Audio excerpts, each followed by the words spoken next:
Bonjour, bienvenue dans ce vol du 24 avril, Saint-Hilaire, décollage sud. C'est un Saint-Hilaire des grands jours. Je crois que j'ai jamais vu autant de monde au décollage. Il est 12h30, la journée s'annonce fumante avec quand même un nord marqué. Donc on va voir ce qu'on peut faire. Si déjà on arrive à s'extraire à Château-Nardin, ça sera bien. Si la masse d'air s'est mise en place ces derniers temps, ça met du temps à venir et des décollages à 10-11 heures sont quasiment voués à l'échec. Voilà, bon visionnage.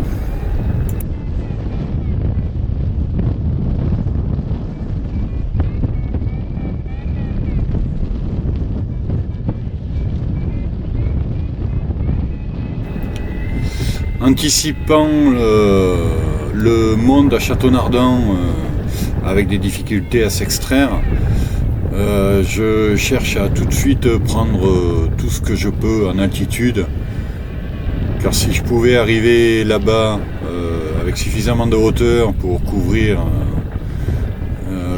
le sommet au mieux, ça me permettrait pas mal de problèmes.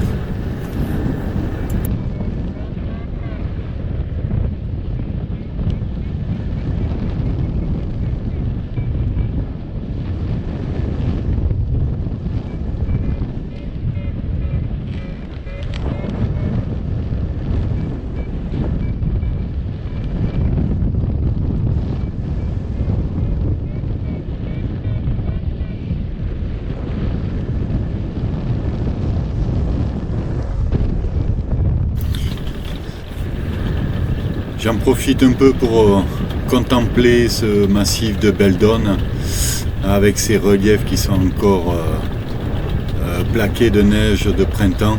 C'est vraiment quelque chose de somptueux dont je ne me lasserai jamais.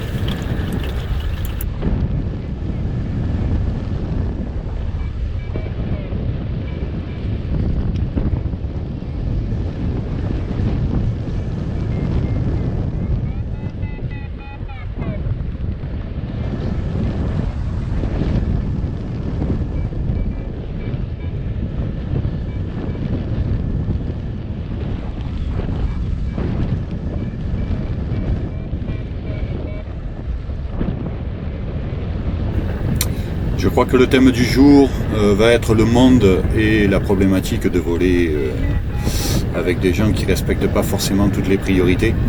Et ça n'a pas tardé, je suis à peine au déco delta que le premier problème survient.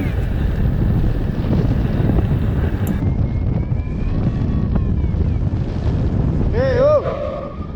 Oh! Hey, faut la lever la tête un peu!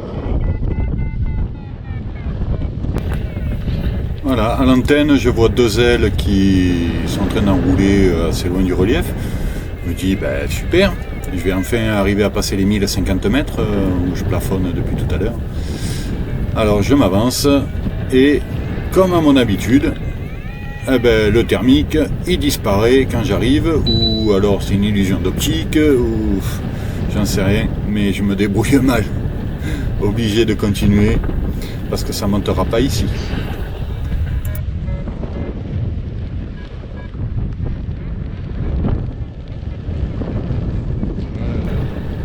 Voilà, arrivé à l'arête là du tunnel, on voit que on commence à trouver plus d'ailes en l'air qui zérotent, qui cherchent ce qu'il y a peut-être ou ce qu'il n'y a pas. Voilà, je décide d'aller quand même à l'épaule à l'entrée de la combe du Manivelle et laisser cette grappe là pour voir si le thermique sur l'arête est présent ou pas. Mais bon, quand on voit revenir les ailes en bas, tout radada, c'est qu'il ne doit pas y avoir grand chose.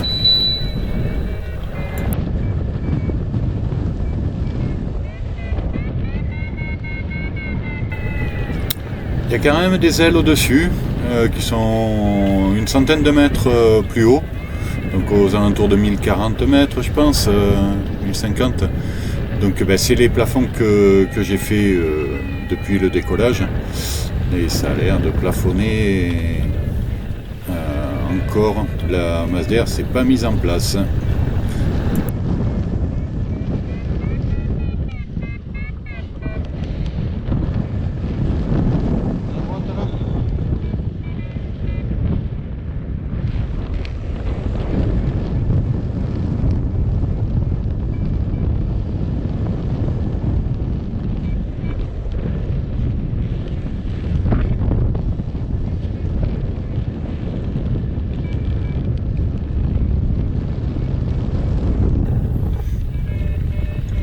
Je continue à chercher, mais je trouve pas grand chose. Et je regarde les ailes autour de moi, puisque c'est un indice. Mais quand on regarde une aile qui monte à +1, alors que nous, on descend à -1, eh ben, ça fait un delta de 2 mètres secondes, et on a toujours l'impression que les autres, ils montent bien, et pas nous.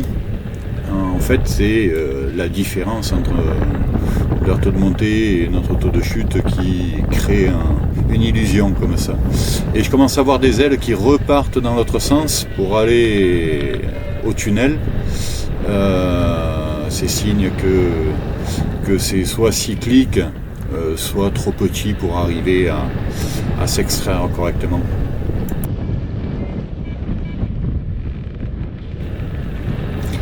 Donc me voilà de retour. Je suis maintenant face au vent et ben, ça pose un petit problème à 20 km/h. Ça veut dire qu'on a plus de 15 dans le nez et ben, ça dégrade vite dans ces conditions-là. Eh ben on est dans la merde.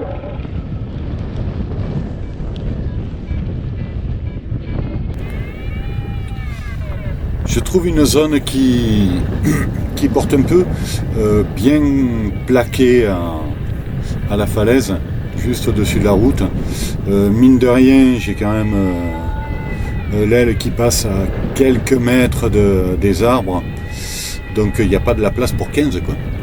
Donc ok, ça monte, il serait possible de sortir par là, mais on va voir que voilà, je fais un demi-tour pour revenir dans le dynamique et j'ai une aile en face, donc obligé de m'écarter, hein, malgré que j'ai la priorité, mais bon, je viens juste de faire un virage, c'est plus cohérent que ce soit moi qui m'écarte. Et donc, m'écartant de cette crête, je sors du dynamique et du coup, je perds à peu près tout ce que j'ai gagné, voire même plus.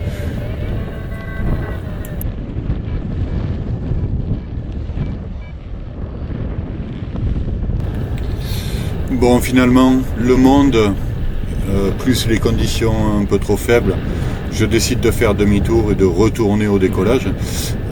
Si je peux, parce que mine de rien, il y a un petit peu de vent qui nous contre, mais je pense que on va y arriver.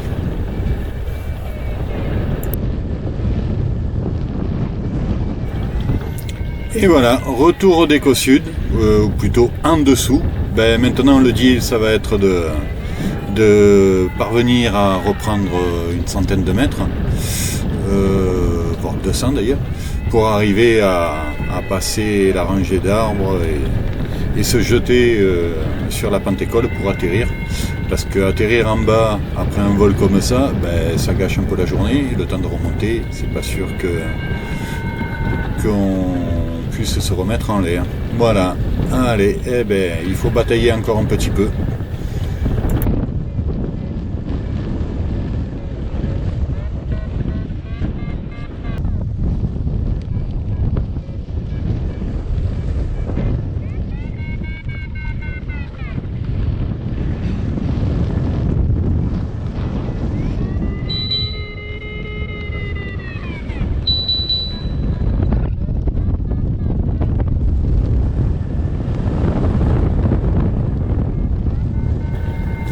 Voilà, mission accomplie, 1060 mètres, bon ben ça passe bien, avec de la marge, ça va reposer, on va aller manger et on va réfléchir à ce qu'on fait aujourd'hui.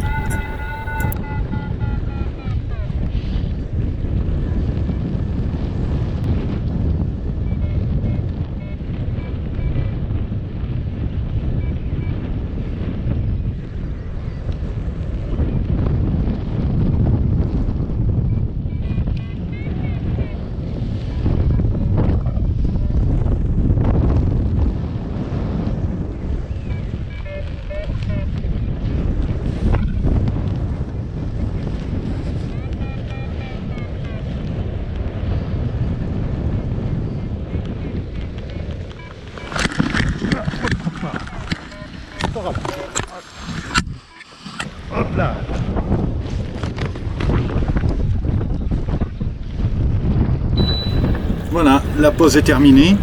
Donc j'ai pris 1h30 pour manger, promener le toutou. Et vu les conditions du jour, j'avais des fourmis dans les chaussures. Donc me voilà reparti un petit peu avant 15h, sans but précis. On va voir ce que ça donne. Le premier objectif est de s'extraire directement au déco et de monter à la dent, sans passer par Château-Nardon. Et après, cheminer vers le granier. On verra bien ce qu'on est capable de faire. À cette heure-ci, aller dans les Bauges, ça va être un peu tard. Ça va certainement se terminer dans Beldonne. Mais on verra bien. On va déjà procéder objectif par objectif et petit à petit.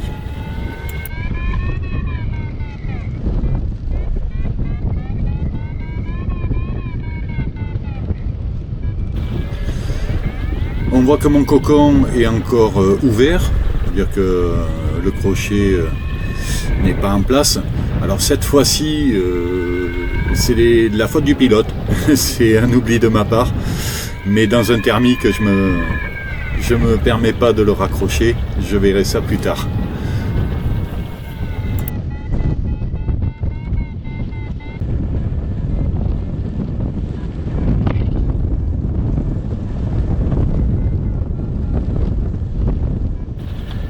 Première mission quasiment accomplie, donc l'extraction s'est faite assez facilement.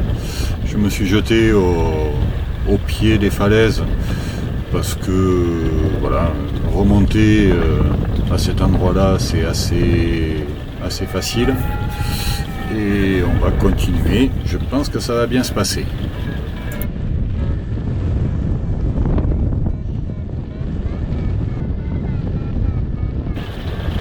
Et voilà, quasi à 2000, on passe au-dessus de la crête, on va pouvoir commencer le cheminement en direction du granier, deuxième objectif. Tout se passe bien pour l'instant. Est-ce qu'on ferait un beau vol aujourd'hui ?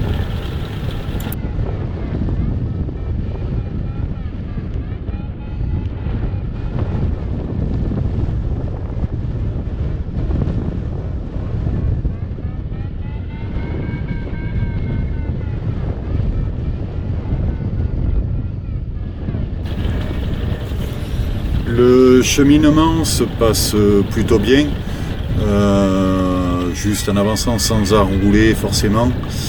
Je me retrouve à 2003, je vois des ailes de vent qui sont bien perchées plus haut, donc il n'y a pas besoin de trop s'attarder dans les thermiques, même si là je fais quand même un tour, on ne sait jamais. Mais bon, on va pouvoir cheminer tranquillement. Il est 15h30, le soleil a tourné et je commence à réfléchir à passer par les faces ouest, voilà, par l'Anse de Malissard, voire au col de l'Alpe un petit peu plus loin.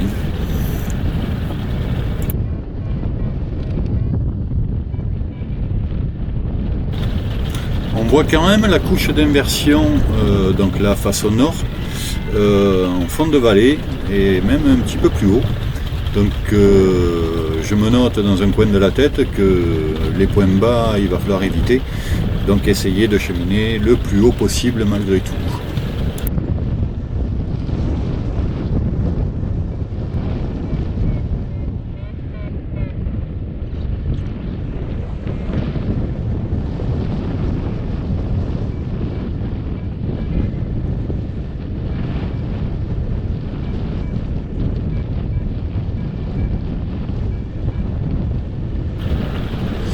Arrivé à l'Anse de Malissard, je décide de rester quand même encore sur les faces est, ou un petit peu à cheval entre les deux. Ce plateau-là porte toujours très bien, donc je décide de poursuivre. On n'est pas trop contré par le nord, ou quasiment pas. Il doit y avoir moins de 10 km/h de nord, peut-être 10, donc rien de dramatique pour l'instant.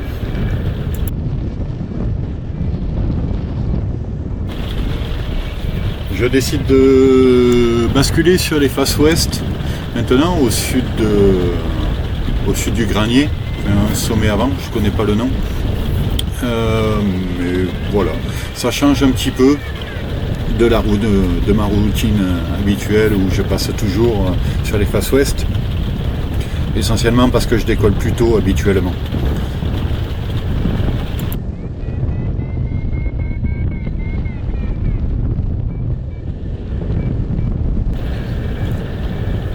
Voilà, la transition se passe plutôt bien et bingo, le choix s'est avéré opportun. Arrivé au col de l'Alpette, un beau thermique à plus 3, voilà, qui me remonte facilement et rapidement pour poursuivre le vol.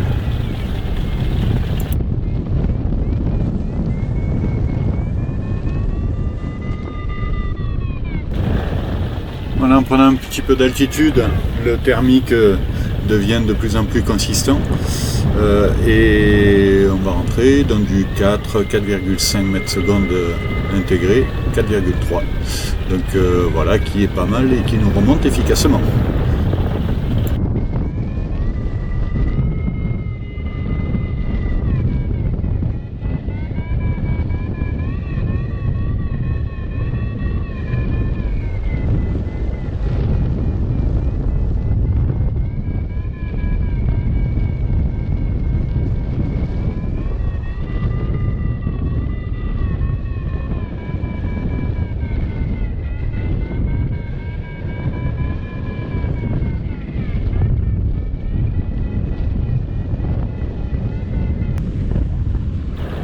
Je chemine maintenant vers la pointe sud-ouest du Granier où il y a un thermique qui a une réputation qui n'est plus à faire. Généralement, il y a un boulet de canon qui nous attend. L'année dernière, j'avais pris un plus 10 et j'en ai un souvenir mémorable.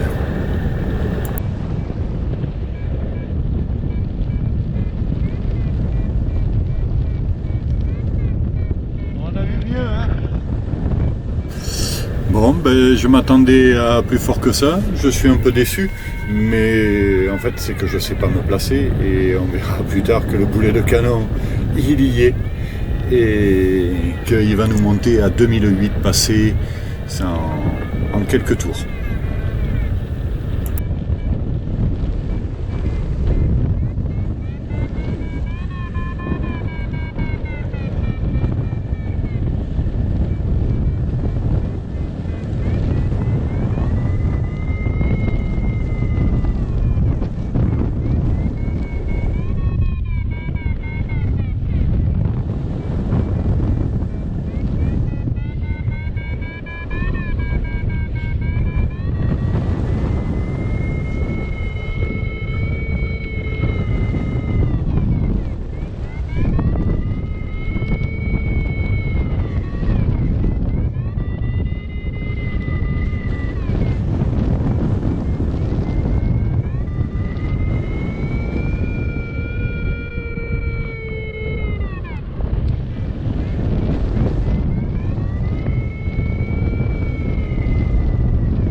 Voilà, deuxième objectif atteint, donc 2008 au Granier. Se pose la question maintenant de la suite du vol. La combe de Savoie que l'on voit en face avec la pointe de la Galopase, je crois. Ce serait une éventualité avec 2008 très confortable, mais le nord est bien présent. Plus la brise de Chambéry, ça risque d'être un peu difficile et il est déjà 16h05 et je pense que c'est trop tard pour aller dans les Bauges. Je choisis pour la première fois de basculer sur les faces ouest de la Chartreuse et de faire le tour de Chartreuse. C'est un vol que j'ai jamais fait, donc je pars à l'aventure avec ces hauteurs, ces plafonds. Je pense que ça sera assez facile de faire ce vol, sachant que toute la descente des faces ouest va se faire dos au vent. Donc voilà, pas de difficulté particulière. Donc je me lance à l'aventure de ce tour de Chartreuse qui me tend les bras aujourd'hui et que je rêvais de faire.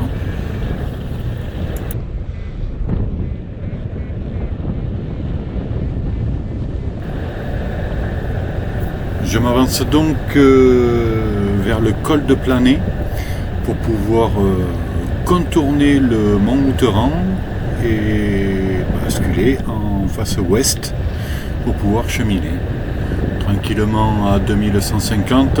Il y a une voile d'ailleurs dans le col de Planay là, qui est en train d'essayer de se refaire.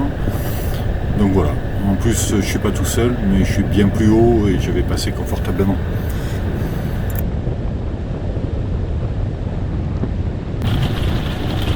Après avoir repris 500 mètres au mont Outeran et à peu près 200 mètres à la croix de la Cochette, je m'avance vers le pas du Frou pour sauter les gorges du Giers. Voilà, je découvre le paysage. Alors c'est plus bas, c'est des sommets à 1002, 1004 maximum, mais cette vallée est magnifique et le relief de Chartreuse est toujours aussi beau.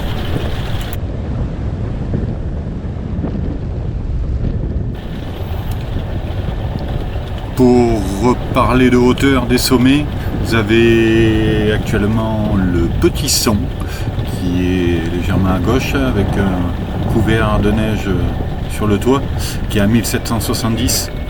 Donc quand je parlais de 1002-1004, c'est les avant-reliefs en fait, qui m'aident à cheminer.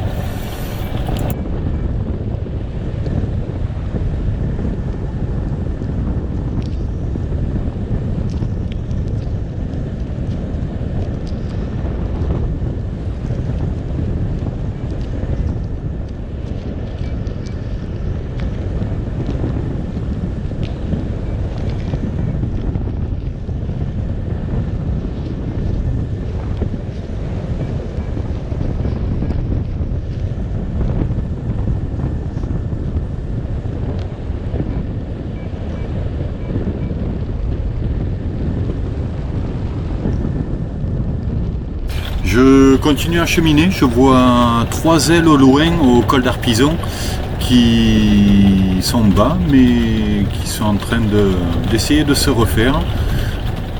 Ça n'a pas l'air d'enrouler beaucoup mais bon, je vais aller les rejoindre et à plusieurs on va peut-être sortir plus facilement. Voilà, je ne suis pas inquiet, j'ai de la hauteur pour l'instant mais je trouve rien depuis un petit moment. Donc est-ce que je suis trop vers la vallée et que je profite pas de ces faces ouest, ou est-ce que le nord me pose problème? On voit que je vole à 44 km/h, je suis pas accéléré, donc j'ai quand même un petit 8 km/h de nord pour l'instant, rien de dramatique.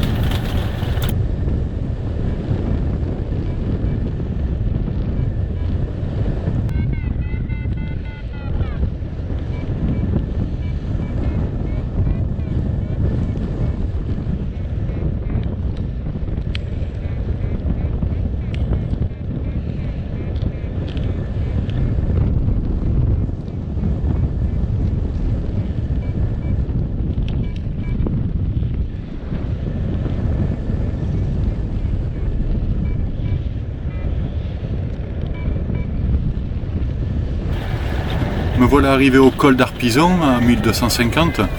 Voilà, c'est confortable, mais il va falloir trouver quelque chose et reprendre de la hauteur parce que la transition d'après est un petit peu plus longue. Et là, clairement, j'ai pas assez de hauteur, sinon je vais me retrouver les pieds dans la forêt. Je le saurai plus tard que le vent rentre fort dans la vallée après le col d'Arpison. Et je vais passer un moment à gratter le caillou pour arriver à m'extraire, à prendre un petit peu de hauteur, chose que j'arriverai pas à faire et je serai obligé de me jeter en face.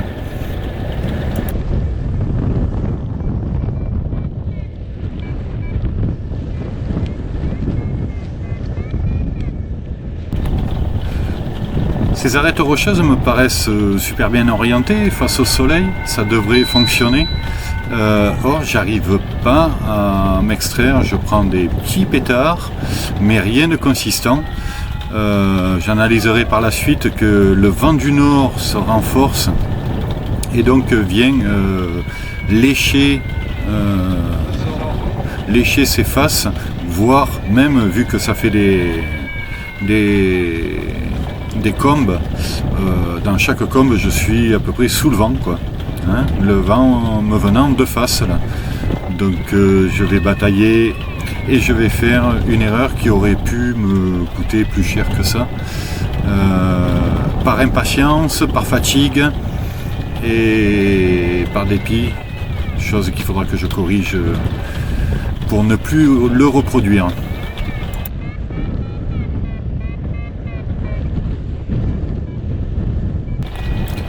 À force de batailler, je parviens quand même à remonter, voilà, à 1004, mais ça ne me suffit pas encore. Je suis pas assez confortable pour transiter, donc j'insiste encore. J'ai encore du relief sur lequel m'appuyer et je pense pouvoir monter encore un peu.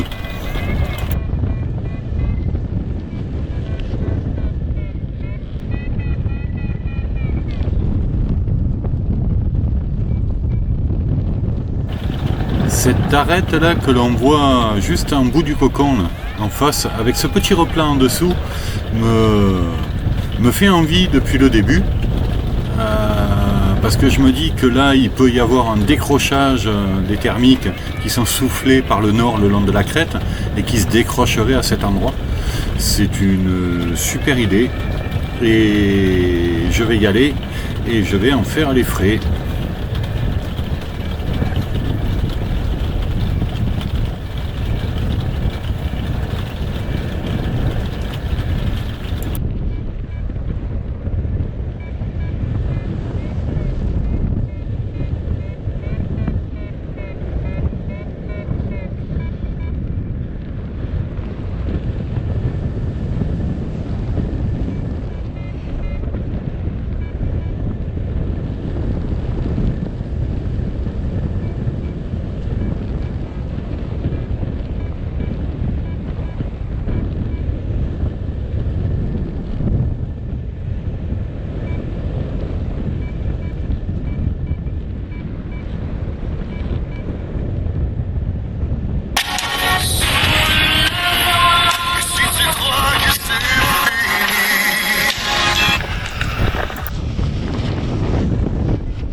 Et voilà, mon excellente idée.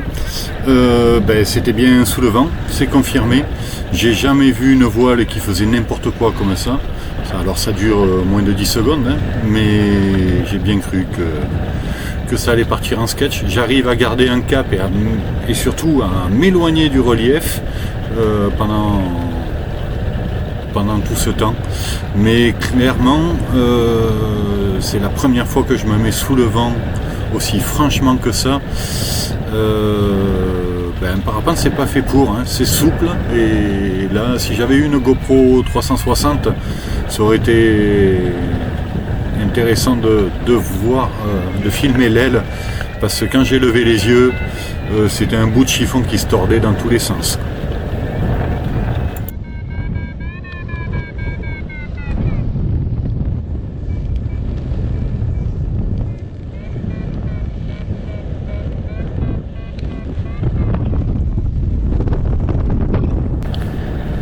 Après avoir passé quelques minutes à me remettre de mes émotions, je décide d'abandonner ce coin-là qui est un peu pourri, qui ne me réussit pas. Et j'attaque la transition. Je pense que le nord pourra venir taper sur les 2-3 combes là qui sont en face et qui me permettront en dynamique de remonter, parce que là où je suis c'est quand même bien pourri quoi.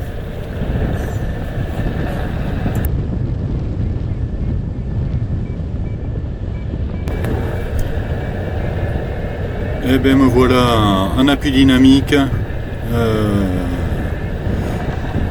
dans la forêt, et je vous promets, qu'est-ce que ça fait du bien d'être dans une aérologie saine. Alors certes il y a du vent, mais au moins il n'y a pas de turbulence, on se met en appui, on règle la distance par rapport au relief précisément, c'est beaucoup plus confort.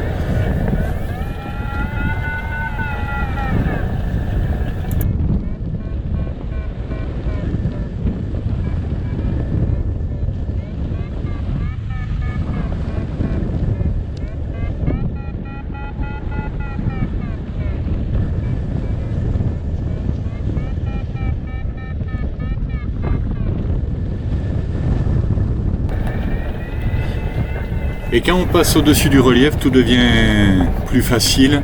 On peut enrouler confortablement et mieux centrer.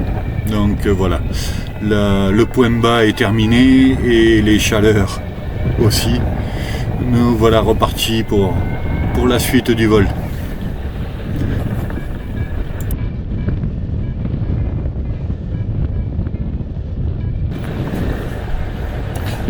Voilà, quasi 2003, je prends la décision de transiter en direction de la Grande Sûre.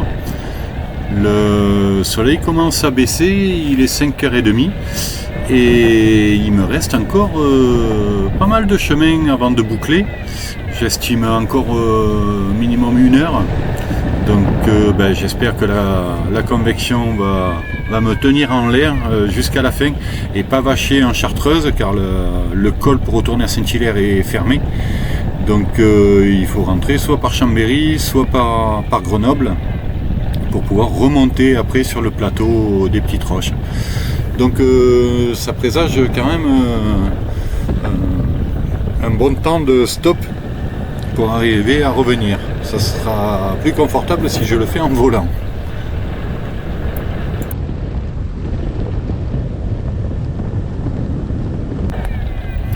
Juste avant d'arriver à la Grande Sûre, je trouve un thermique qui m'accueille, un 2,5,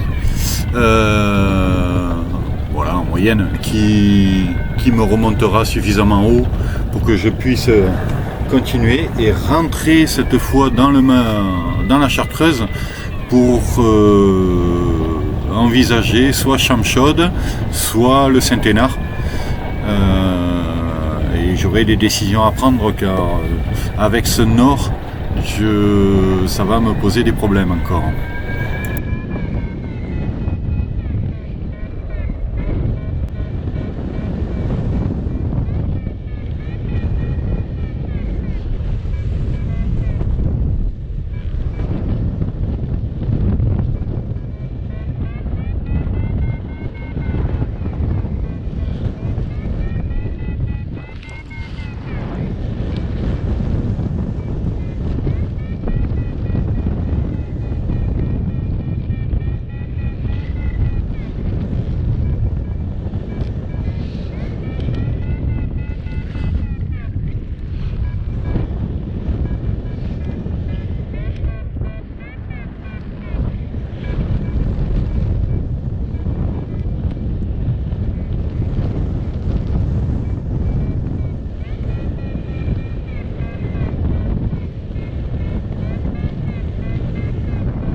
Donc là devant on voit le Charmançon, derrière plus loin Champ-Chaude, devant Montfromage, et le Centenaire sur la droite là, qui est un objectif éventuel. Donc là, je suis parti de 2005, j'ai assez de finesse pour passer le Charmençon et aller taper les faces nord-ouest de Chamchaude. Donc dans un premier temps, c'est ce que je décide de faire et je changerai d'avis en cours de route quand je verrai que ça me pose un petit problème.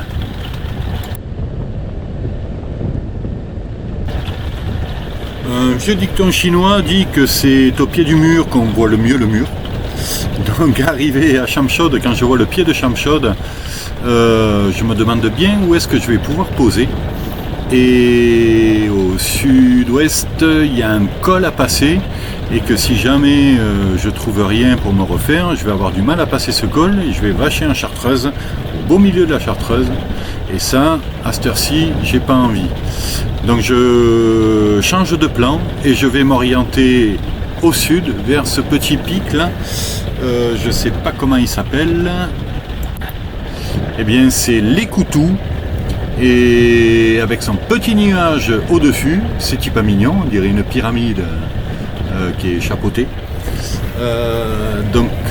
Et si, voilà, je pense que je vais arriver à attraper ce thermique, potentiellement, mais dans un deuxième temps, je pourrais fuir vers le sud, le long du Néron, et poser vers une route qui me facilitera le retour éventuel.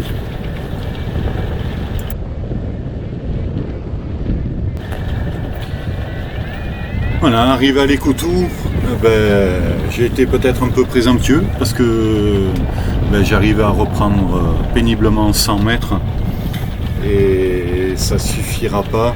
Enfin, j'ai plus envie de batailler, donc je vais changer de zone très rapidement. Voilà, je finis mon tour et je vais basculer tout de suite vers la Croix de Lison. Si je me maintiens à cette hauteur, petit à petit je vais me retrouver au Centenaire. C'est un petit peu le deal, et me retrouver dans la vallée du Grésivaudan.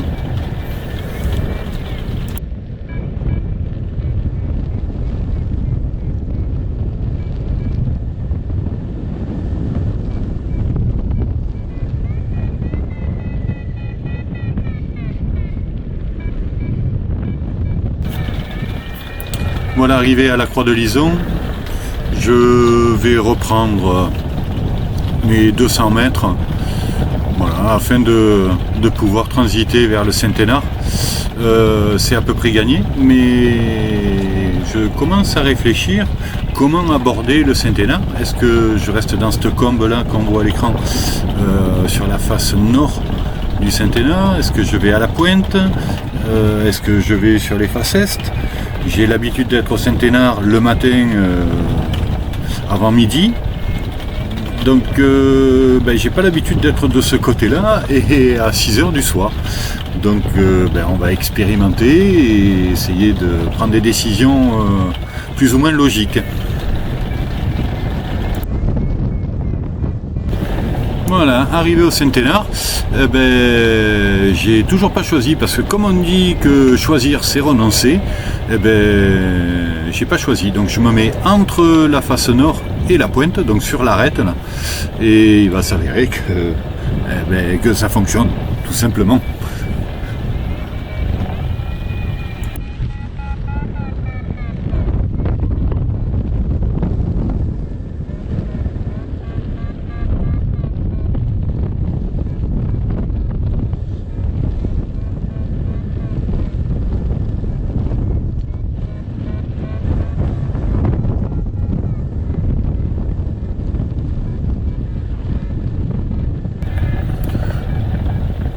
Le thermique du Centenaire me remonte à 1007, enfin je le lâche à 1007 on va dire.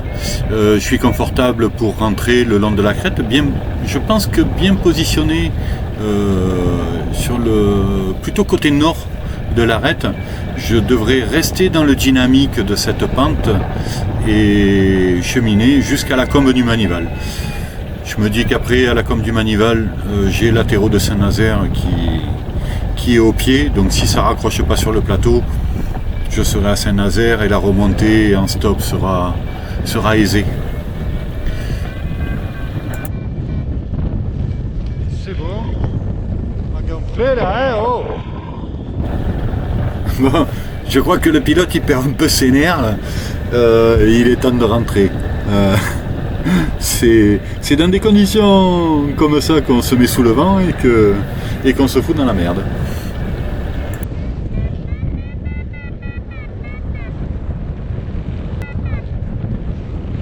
C'est rien dit, putain. Je crois que le discours interne est sorti de sa boîte et il se fait maintenant à haute et intelligible voix. Bon, mais là c'est les nerfs, mais ça me permet quand même de me rassurer malgré la fatigue, les appréhensions naissent, mais de parler comme ça à haute et intelligible voix, ça me permet de me déstresser, de me calmer un peu.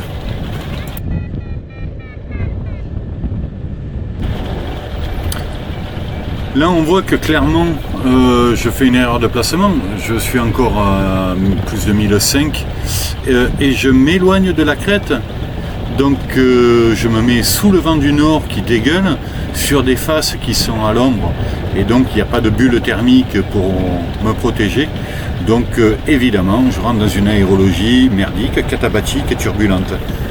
Bon, malgré tout je suis à 1005, donc j'accélère vers la combe du Manival, pour traverser la combe du Manival et me refaire éventuellement là sur la face ensoleillée de Château-Nardin. J'ai un petit espoir quand même que ça puisse reprendre pour me faire gagner 200-300 mètres et aller me jeter sur le plateau des Petites Roches. Mais bon, je crois que ça va pas marcher. Et en effet, ça marche pas.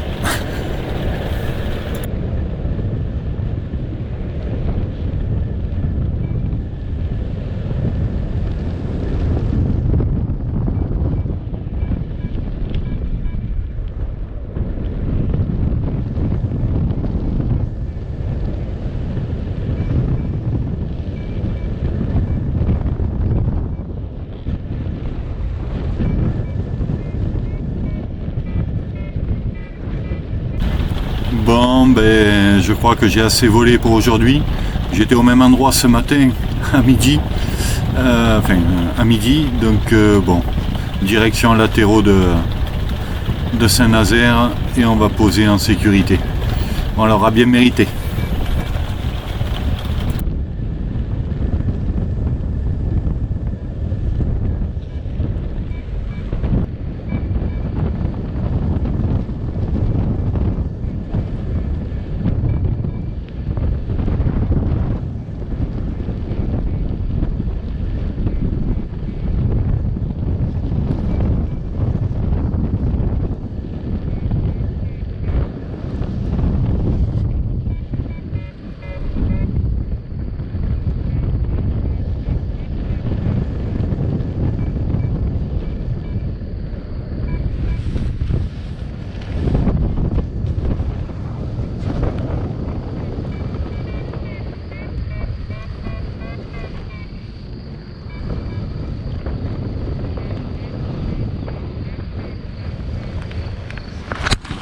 Là.